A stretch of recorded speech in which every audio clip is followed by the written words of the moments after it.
when it comes to these kids, man, I don't understand why they want to be from the trenches. You know what I'm saying?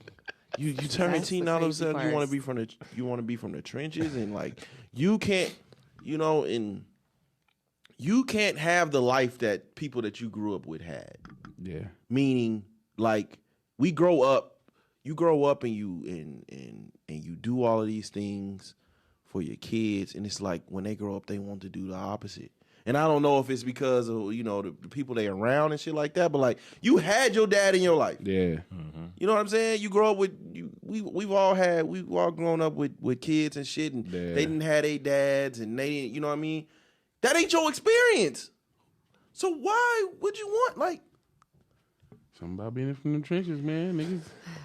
It's a better story, I think. Like, right? Like it's nobody wanted to be Grant Hill, even though Grant Hill was a great basketball player. Yeah. Niggas like, oh nigga, you grew up in a 2-parent household. You have on like Argyle sweaters in your pictures, nigga. Like, nigga, don't nobody want that. Yeah. It's cool. You're a cool basketball player, but niggas want to be LeBron. I want to be like, nigga, I came from a single parent home and I overcame all of that adversity. No, if you like, what? Like, nobody wants that.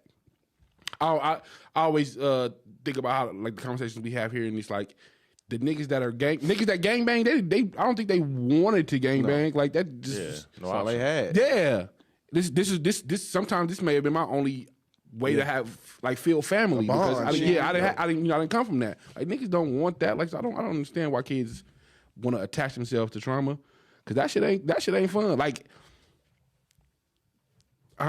Yeah, it's weird. Niggas want to be doughboys. They don't want to be Trey. No, they don't want to be Trey. They don't want to be Trey. They don't even want to be Ricky.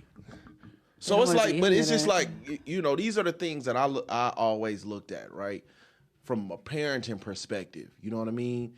It's like we try so hard to keep them away from the lives we live, but it's like the kids these days are leaning into that shit. Yeah.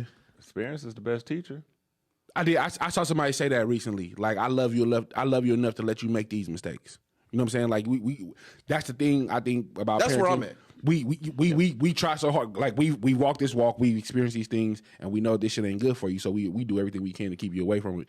But some of this shit you got to go through for yourself. Like, some of this shit you got to learn on your own. Yeah. You have to let them grow in their own way. Like, and it's difficult. It's difficult at times. Like, nigga, like, why are you doing that? Like, you know that's not what you're supposed to be doing.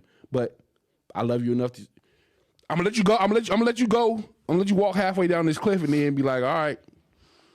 Which is kind of crazy though too, because it's like when they do make their own decisions and then they have like these repercussions that come along with the decisions. The first question that everybody asks is, where are their parents? Yeah. Mm-hmm. Where's their parents? Like, I'm still waiting to see, like, when is all this shit that we instilled in you, when is that going to come into play? Like, are you ever going to pick it back up, or are you just going to go and keep are you ever going to be like, you know what? Maybe my parents just wanted me to do the right thing, like, so I could just finish. Yeah. Like, that's literally all your parents want you to do is just to make the right decision. Absolutely. And you just choose to be from the trenches. Yeah. It's wild. And, like, the thing I think I've said it on here before, like, I get enough, Dad, you were right, to be like, well, nigga, if you know I'm right, if we keep having this conversation, we're like, Dad, you was right. Listen to me the first fucking time I said it. Exactly. Stop having the experience. Yeah. I know I was right. That's why I said it to you to begin with. I knew what I was talking about. Like, I've been where you've been. Like, I was having a conversation with my son the other day about like black women and dating and all this other shit that just ruined my fucking spirit. But yeah, and it's just like I've dated all the women you think you are attracted to. I've dated those type of women. I've dated them. So when I say black.